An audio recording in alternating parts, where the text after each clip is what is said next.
옛날에 한 가지 로망이 있었어요. 평온한 목회하면서 아름다운 시편을 한 편씩 주일마다 아름답게 설교하는 로망이 있었습니다. 성경 순서대로 주일 설교하면서 드디어 이제 시편을 맞이하게 됐는데, 시편을 깊이 묵상하다 보니까 시편은 아름다운 평온한 시가 아니라 고통 속에서 하나님의 구원과 위로를 얻은 증인의 고백인 것입니다. 구약 성경 중에 하나님의 은혜와 축복을 가장 많이 받은 사람은 시편을 가장 많이 쓴 다윗입니다. 시편이 총 150편 있는데 그 중에 거의 절반에 가까운 73편을 다윗이 쓴 거예요. 근데 그 이면에는 다윗이 이렇게 하나님의 은혜를 사모할 수밖에 없는 고통 가운데 있었고요. 또 하나님의 큰 축복을 받을 큰 그릇을 그를 통해 갖춘 것이 그 이면의 중요한 부분입니다. 그러니까 겉으로 볼 때 다윗은 복 많이 받았고 잘 먹고 잘 살았다가 아니라 이렇게 하나님의 큰 응답과 쓰임받을 만큼의 고통도 있었다는 거예요. 이런 다윗의 모습을 보면서 우리 성도 여러분들, 저는 늘 평온하고 좋은 일만 있었으면 하지만 때로는 고통을 겪는 소식을 들을 때 다윗처럼 하나님의 은혜를 사모하는 영적 상태를 갖추게 하심과 하나님이 더 큰 그릇에 축복을 채워주시기 위함이라는 것을 알게 되었습니다. 성도 여러분들에게 찾아오는 고난은 여러분들을 영적 서밋이 되게 하고 큰 축복을 받을 그릇, 하나님께 귀하게 쓰임받을 그릇을 갖추는 시간표라는 사실을 여러분들이 기억하시길 바랍니다. 자, 그러면 저와 여러분의 삶에 고통이 있을 때 하나님을 사모하는 영적인 상태와 하나님의 축복받고 쓰임받을 큰 그릇을 우리는 어떻게 갖출 수 있을까요? 오늘 시편 말씀의 배경을 보면요. 다윗이 악신 들린 사울 왕 때문에 곤경에 처했을 때 제사장들이 있는 성읍인 노브로 가서 도움을 얻었습니다. 근데 이 제사장들의 도움을 얻은 소식을 알게 된 사울 왕은 화가 나서 제사장들을 모두 죽이고 다윗은 자신을 도와준 제사장들이 사울 왕에게 모두 죽임을 당했다는 소식을 들었을 때 매우 큰 고통을 느꼈습니다. 그러니까 지금으로 말하면 왕이 주의 종들을 다 죽인 거잖아요. 큰 사건이죠. 매우 큰 고통을 느낀 세 가지가 있습니다. 첫째는 사울 왕이 제사장들을 죽였다는 것은 지금 사울의 상태가 하나님을 멸시하고 없다고 할 정도로 상태가 심각해졌기 때문이고요. 둘째는 이 사울 왕이 죄가 없는 주의 종들 86명을 죽임은 의인들이 악인에게 박해를 당하여 죽은 것이기 때문이고, 셋째는 자신을 도와준 이 신실한 주의 종들이 모두 순교하게 돼서 이 땅에는 이제 참 목회자가 없구나, 이런 사실에 큰 고통을 이제 느낀 거예요. 그 고통 속에서 다윗이 하나님께 간절하게 기도했는데 그 기도 내용이 오늘 우리가 보는 시편입니다. 사탄이 강하게 여러분과 여러분 현장에 역사할 때, 그리고 삶의 환경 문제로 인해서 또 사람들로 인해서 어려움이 클 때 저와 여러분은 어떻게 기도해야 되며 하나님의 은혜를 어떻게 얻어야 할지를 오늘 시편 말씀을 통해서 붙잡는 시간이 되시기를 바랍니다. 자, 첫 번째로 교만함으로 악을 행한 악인들입니다. 악인은 하나님을 멸시합니다. 본문에서 다윗은 이 사울 왕의 간신들을 향하여 악인이라고 했거든요. 다윗이 말한 악인은 뭐냐면 하나님을 멸시하는 자를 의미합니다. 시편 3절에 보니까 악인은 여호와를 배반하여 멸시한다 그랬고요. 또 시편 4절에는 악인은 그의 사상에 하나님이 없다라고 한 것입니다. 하나님께 처음에 세움받을 때는 겸손하게 하나님을 믿는 사울 왕이었으나 왕이 된 이후에 하나님이 없다고 하며 하나님을 멸시하는 자가 되었는데 이렇게 불신앙으로 변질된 원인이 무엇일까요? 바로 교만 때문입니다. 사울 왕이 교만해져서 하나님을 멸시한 것이고 교만한 얼굴로 하나님을 없다고 한 것입니다. 성도 여러분들을 불신앙에 빠지게 하고 귀신에게 사울처럼 공격받게 하는 통로가 바로 교만인 것입니다. 성경의 교만은 패망의 선봉이며 넘어짐의 앞잡이라 그랬어요. 우리가 교만하는 순간부터 그때부터 망하는 시작이 되고 넘어지는 시작이 되는 것입니다. 우리 성도 여러분들이 하나님의 축복을 계속 받아야 되는데 그 하나님의 축복이 멈춰지고 무너지는 시점은 바로 우리의 교만인 것입니다. 그러므로 교만을 주의하는 우리 모두가 되시기 바랍니다. 교만이란 뭐냐면 내 인생의 주인의 자리에 하나님이 계셔야 되는데 하나님이 아니라 내가 있는 게 교만이에요.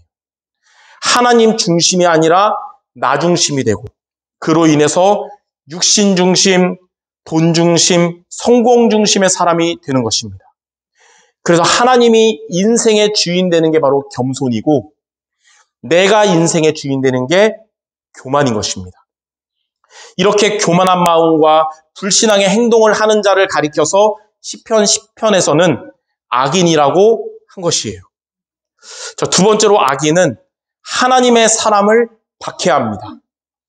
악인의 입과 악인의 행동에는 남을 해하려는 말로 가득 차 있는데 왜냐하면 그의 마음 상태가 그러기 때문이에요. 자신의 마음 상태에 따라서 그의 말과 그의 행동이 나오는 것입니다. 이러한 악인의 모습의 원인에 대해서 시편 11절에는 이렇게 말합니다.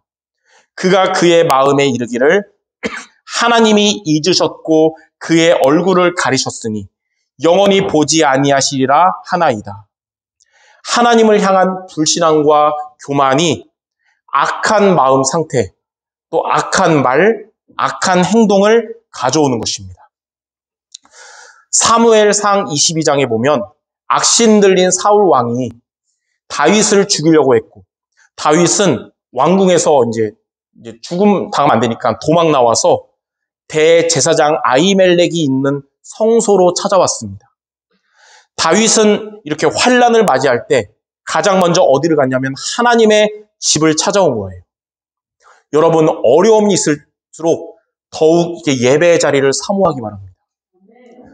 대제사장 아히멜렉은 찾아온 다윗에게 먹을 것을 주고 도움을 줬는데 그 모습을 사울 왕의 측근인 도액이라는 사람이 목격하고 이거를 사울 왕에게 고발을 한 것입니다. 이 사실을 알게 된 사울은 분노하며 대제사장 아히멜렉과 다윗을 도와줬던 제사장 85명 모두 죽였습니다. 다윗은 이렇게 무죄한 하나님의 종들을 죽인 사울의 악행을 보면서 그의 교만함과 그의 불신앙의 마음 상태가 이런 죄를 저지른 것이라고 오늘 성경에 말한 것입니다. 이처럼 우리가 교만함에 빠지면 즉 내 인생의 주인의 자리에 하나님이 아니라 내가 있게 되면 하나님을 멸시하는 불신앙의 생각을 갖게 되고 사람들을 어렵게 하는 악한 말과 악한 행동을 하게 되는 것입니다. 그러므로 성도 여러분들은 이러한 악신 들린 사울 왕의 모습을 여러분은 반면 교사로 삼아서 우리 성도 여러분은 어떤 자가 되야 되냐? 겸손한 신자, 내 인생의 주인의 자리에 하나님이 계시는 우리 모두가 되시기를 바랍니다. 하나님이 오늘 이 말씀을 우리에게 주심은 사울왕처럼 되라는 게 아니라 사울처럼 되지 말라는 거잖아요. 하나님 앞에 겸손한 신자가 됩시다. 이게 오늘 우리가 붙잡을 말씀의 제목입니다. 자, 그러면 두 번째, 하나님 앞에 겸손한 신자가 되려면 어떻게 하면 될까요? 하나님 앞에 겸손한 신자가 되려면 우리의 기도를 바꾸어야 합니다. 우리의 기도를 나 중심의 기도에서 하나님이 원하시는 기도로 바꾸는 것이 하나님이 내 인생의 주인이 되는 것입니다. 오늘 본문 시편 말씀 속에서 이에 대한 두 가지를 미션으로 오늘 여러분들이 붙잡으시기 바랍니다. 자, 첫 번째로 기도 상태가 바뀌게 하소서. 시편 12절에 보니까 다윗은 이렇게 기도했어요. 여호와여 일어나옵소서, 하나님이여 손을 두옵소서, 가난한 자들을 잊지 마옵소서. 여기서 이 가난한 자 어떤 의미냐면 사울 왕에게 타협하지 않고 신앙을 지킴으로 불이익을 당한 하나님의 사람들로서 이 세상에서 신앙 때문에 핍박을 받는 성도들을 의미하는 것입니다. 이런 다윗의 기도는 악인들의 불신앙과 악인들의 공격으로 인한 고통 상태의 기도였었어요. 근데 이렇게 기도했던 다윗의 기도가 바뀌게 됐습니다. 그게 시편 14절에 이렇게 기도합니다. 주께서는 보셨나이다.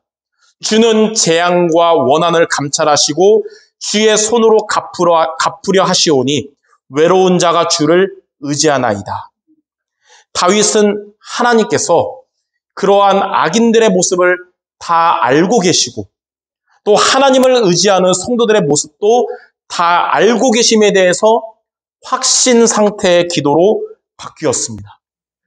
우리들의 기도가, 여러분의 기도가 다윗처럼 고통 상태의 기도가 확신 상태의 기도로 바뀌어야 합니다. 내 상태가 기준된 기도에서 하나님의 마음이 기준된 기도로 바뀌어야 되는 겁니다. 내 기분대로, 내 감정, 내 고통과 문제가 기준이 된 기도는 고통 상태의 기도입니다. 그런 기도 여러분 해본 사람이 있겠지만 하면 할수록 나를 더 힘들게, 나를 무너지게 하는 거예요. 그런 기도. 여러분 고통 상태에 있더라도 그 자리에서 하나님의 마음을 알고 그것이 기준된 기도를 해야 되는 겁니다. 그러면 그 기도는 여러분 할수록 확신이 오고 힘이 회복되고 응답이 오는 것입니다. 자기 기준으로 기도했던 한나는, 이 사무엘을 낳던 한나는 그 기도하면 할수록 더 힘들어졌지만 하나님의 마음이 기준된 한나는 이제 나실인을 위한 기도하면서 확신과 힘을 얻게 됐고 기쁨을 회복하고 근심이 사라지게 된 것입니다. 여러분을 향한 하나님의 마음이 뭘까요? 하나님은 고통의 상황에서도 여러분이 하나님을 더욱 사모하는 영적인 상태를 갖추기를 원하시고요. 하나님이 더 좋은 은혜를 주시려고, 여러분을 더 귀하게 쓰시려고 큰 그릇을 갖추게 하는 것입니다. 나의 고통의 상황은 하나님을 바라보는 영적 서밋 되게 하시며 큰 그릇을 갖추게 하시는 하나님의 뜻이구나. 기도 속에서 이 하나님의 마음을 확인하시기 바랍니다. 이렇게 하나님의 마음이 기준이 된 기도가 우리의 기도가 되어야 되는 거예요. 여러분의 기도가 고통 상태로 시작한 기도일지라도 여러분의 기도는 확신 상태의 기도로 바뀔 것입니다. 하나님은 여러분들에게 기쁨을 회복시켜 주시며 여러분의 근심을 사라지게 하실 것입니다. 자, 두 번째로 우리가 할 기도는 뭐냐? 영적 싸움에 승리하게 하소서. 이게 우리의 기도가 되어야 돼요. 시편 15절에 보니까 다윗은 이렇게 기도했어요. 악인의 팔을 꺾으소서. 악한 자의 악을 더 이상 찾아낼 수 없을 때까지 찾으소서. 이게 무슨 말이냐면 사탄과 그의 세력을 완전히 파괴시켜달라는 기도입니다.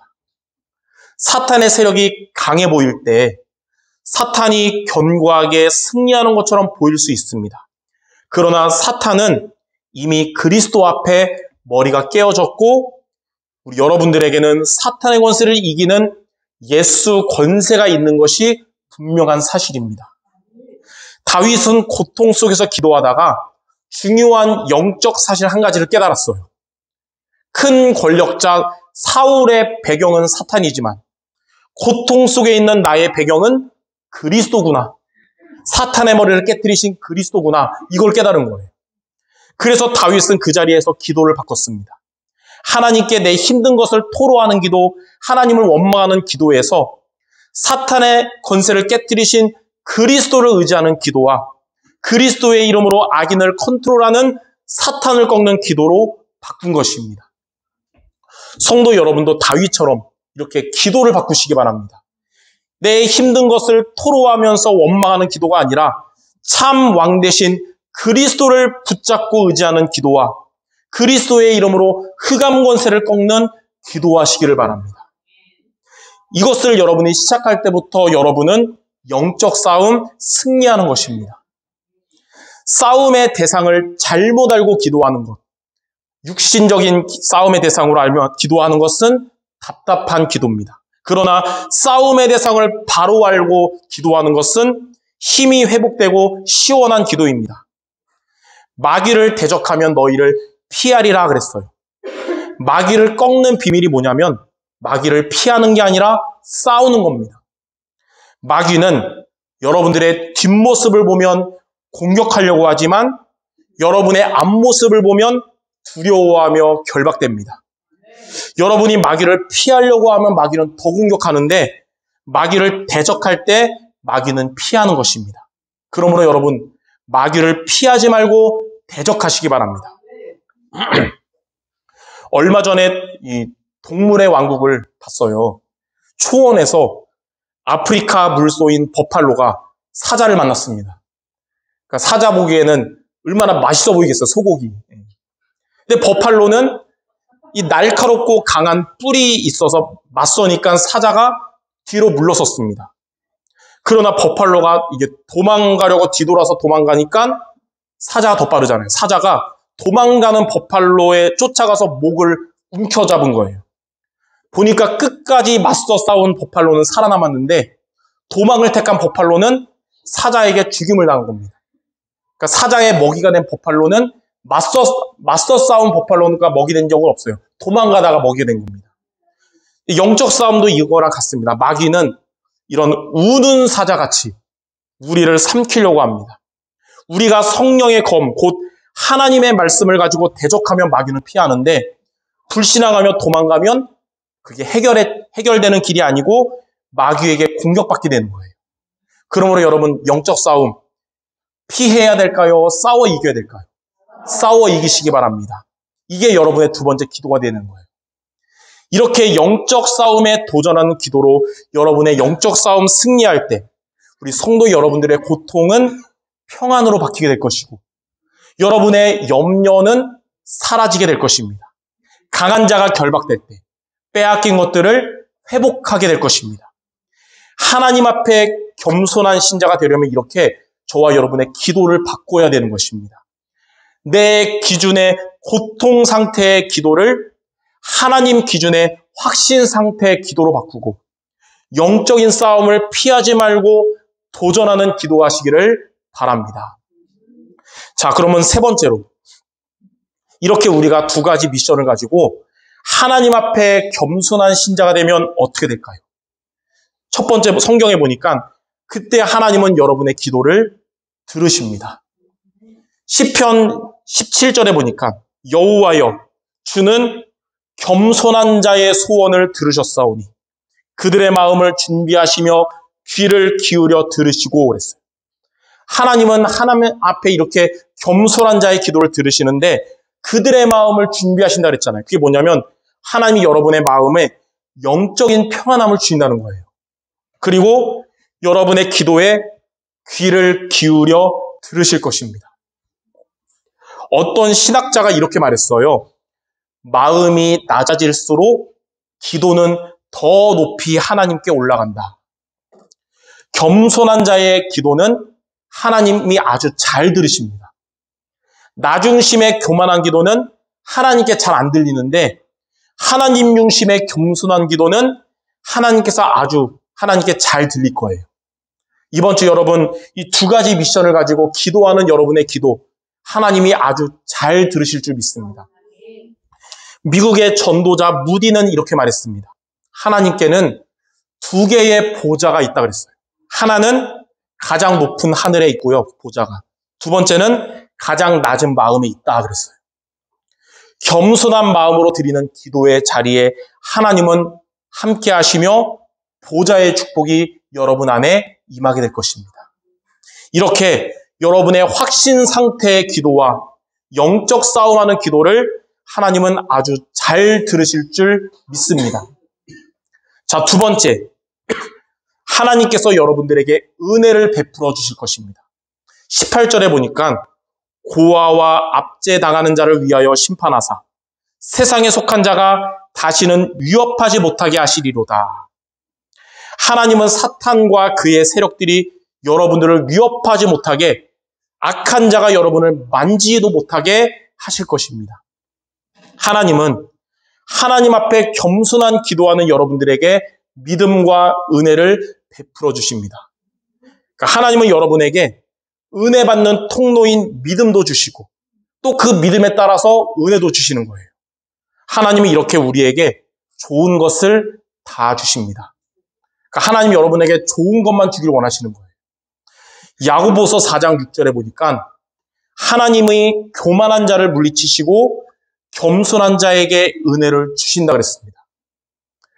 나 중심, 육신 중심, 성공 중심의 교만한 자는 하나님께서 물리치고요.